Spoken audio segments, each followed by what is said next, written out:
আরে ভাই মোর কথা তুই বাদ দে, তুই ফেল করলু কে? আরে না রে, ফেল কাম নাই রে, স্যারের কাছে ইচ্ছাকে নাম্বার কাটি দিছে। হ্যাঁ, কিসের জন্য কাটিন?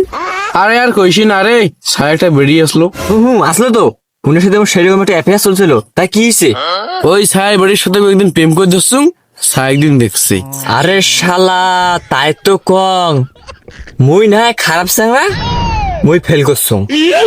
তুই ভদ্র স্যাংরা, তোর ফ্যামিলি ভাল, তোর টাকা পয়সার অভাব নাই, তুই প্রাইভেট পড়লু 2-3টে, সব সাবজেক্ট নিয়ে তুই প্রাইভেট পড়লু, কত সুন্দর মেধা তোর, তুই কত সুন্দর ভাবে পরীক্ষা দিলু। মুই পরীক্ষাত উলুক ভুলুক করে লেখা লেখনু সবাই দেখে দেখিস, তুই খাতা নিলু, কলম নিলু, সুন্দর ভাবে বোর্ডত লেখা শুরু করলু। ওই যে শুরু হল 10টার সময় পরীক্ষা, 4টে পর্যন্ত তুই মুত্র গেলু নে, তুই খালি কলম ধরছিস, খালি ঘষ্টে পায়ে নাকছিস, কোনো থামাথামি নাই। মুই তোক দেখি পরীক্ষার হত কং, হায় রে নে যে লেখা লেখে চল, 100তে বেড়াই, ইনে যদি ভালো রেজাল্ট করে আর মুই যদি ফেল করং, মোর বাড়িতে তো মোক মারি ফেলাইবে। তুই এই জন্যে এই সারে বেটির সাথে তুই লাইন মাসিস দেখিয়ে তোকে নাম্বার দেয় নাই রে। মুই চেঙাড়া সারে বেটির সাথে লাইন মোর এখন আসলো, কারণ মুই তো ভণ্ড চেঙা, মোর কথা তুই বাদ দে। মুই তো ওখানে উনের বেটির সাথে লাইন টাইন মায়েন, কারণ সেই মোর তো পছন্দ হইবে।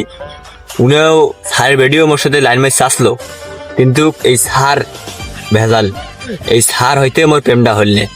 এই জন্য মুই তাও লেখছিলুম পরীক্ষা হলো তারা ভাল করি, কিন্তু মোক ফেল করে দিছে, কারণ ওই যে মুই তো খারাপ সারা, মোক পাস করে দিলে আমার স্কুলের বদনাম, বুঝিস না, ওই জন্য মোক ফেল করে দিছে। এখন তুই ভালো চাঙা, তোক পাস করি এই জন্য দেয় নাই, কারণ তোর সার যে, তুই সারের বাড়ির সাথে প্রেম করা শুরু করে দিছিস, তুই পাস করলে সারের বাড়ির সাথে বাইর প্রস্তাব দিব, বিয়ের প্রস্তাব, এখন তো তোর বিয়ে হয়ে যাবে, এই জন্য ছাত্রক ফেল করে দিছে। এই হয়েছে রহস্য, বুঝছিস তো? আসলে রে তুই কথা বলে খারাপ কইস নি রে। বুঝছিস তো এলা, রহস্য কিন্তু কই এলে, মুই এতক্ষণ থেকে ঝাঁঝা করনুম, তুই যদি ভালো করে বুঝছিস তাহলে বুঝবু যে তো কেন ফেল করে দিল। স্যার কিন্তু চায় না, বুঝছিস, কা উনের বেটির সাথে প্রেম করুক, উনের বেটি দিয়ে পালাক, স্যারের অসহ্য, বুঝছিস, এই জন্য তো ফেল করে দিছে, না হলে কিন্তু তো পাস করে দিল। কারণ তোর ফ্যামিলি ভাল, তোর ব্যাকগ্রাউন্ড ভাল, তুই লেখাপড়া সেই রকম করছিস, খালি তোর দোষ 2টে, তুই স্যারের বাড়ির সাথে প্রেম করে ধরছিলু, আর স্যারের তুই প্রাইভেট পড়িস নিয়ে, কারণ ওই যে ওই স্যার তো পাগলা সোজা স্যার, কথায় কথায় তুই ডাঙ্গায়, আর তুই তো ডাং পছন্দ করিস নে, এই জন্য স্যার 1 নম্বরে দোষ ধরছে তোর প্রাইভেট পড়িস নিয়ে, তুই স্যারের 2 নম্বরে স্যারের বাড়ির সাথে প্রেম করে ধরছিস, এই জন্য ছাত্রক দিল ফেল করি। কারণ এই যে পাশ করে দিলে তুই একটা ডাইরেক্ট বিয়ের প্রস্তাব দিব, তোর তো বয়সটা হয়ে গেছে, বিয়ে কর, এই জন্য ছাত্রক দিল ফেল করি। এখন ভাই ছাত্র এরকম চোদাইছে আর মুখো তো দিল ফেল করি, এখন মোর তো বাইরের অবস্থা খারাপ, মোক বাইরে ডাঙাই বাড়ি গেলে। এখন মুই একটা সিদ্ধান্ত হয়েছি কি জানিস, স্যারের তো বেরিয়ে আছে আর মুখো তো ভাল লাগে, স্যারের বেড়ে মোক বিয়ে করা লাগবে, যেভাবে হোক না কেন।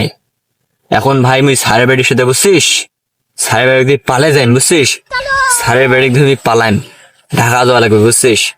এখন এই স্যারের বেড়ে দিয়ে পালাইতে টাকা পয়সার খরচ আছে না, এখন এই কিছু টাকা পয়সা তুই দিব, 5-7 হাজার টাকা দিব, রুম ভাড়া নেবে 3,000, মনে কর রেস্টি করতে সব মিলি ভাই মোটে টাকা আছে, বুঝছিস 10,000 টাকা।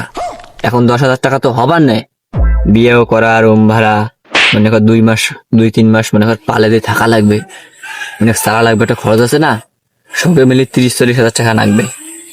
এখন স্যারের কিছু ক্যাশ আছে, বুঝছিস, স্যারের বাড়ির সাথে ফোনত আলাপ হয়েছে, স্যারের কিছু ক্যাশ আছে, এখন এই স্যারের বাড়ি টাকা ধরে কিছু আসবে, বুঝছিস, স্যারের বাড়ি কিছু টাকা নেবে, মুই কিছু টাকা নিম, তুই কিছু দেবু, সবে মিলে 30-40 হাজার টাকা হইবে, বুঝছিস। এই টাকা ধরি পালে দেন, কারণ এই যে বাড়িতে জোয়াই যাবার নাই, মুই কাপড় চাপড়ও কিনিম, বুঝছিস, বাড়ি ঢুকিম না তো, এদি পালে দেন, এখন এদি পালে যাইম, সেই ব্যবস্থা করা লাগবে।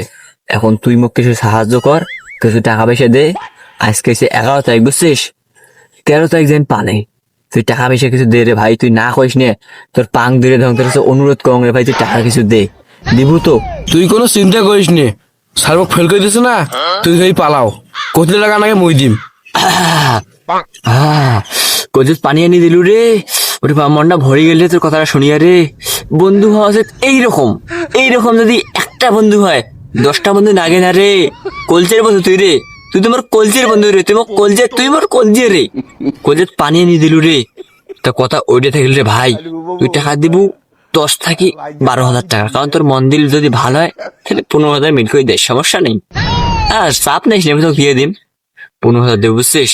তাহলে কথা ওরে থাকে 13 তারিখ বাড়ি তুমি পালাইম। হ্যাঁ, তোকে তো ফেল করে দিয়েছে। হ্যাঁ, তোর বাইরে কিছু কবার নাই, কারণ তোর টাকা বেশি আছে না।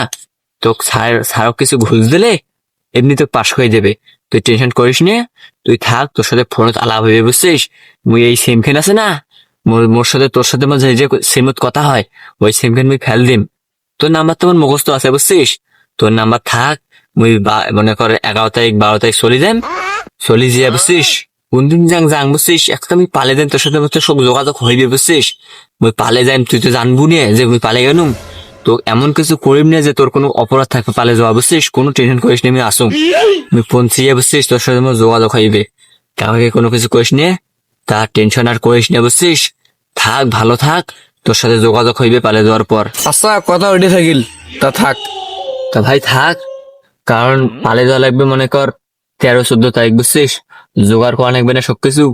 মুই এখানে যাং, যে দেখো কি খবর, চেঙ্গির খবর কি বুঝিস নে। তা থাক, কথা আর বেশি বাড়া যাবার নাই। থাক, ভালো থাক, টাকাটা ম্যানেজ করে থুস, বুঝছিস? মুই যাওয়ার সময় তোর সাথে যোগাযোগ করে মুই নিয়ে যেতে। থাক, মুই চলি গেল। হ্যাঁ, থাক।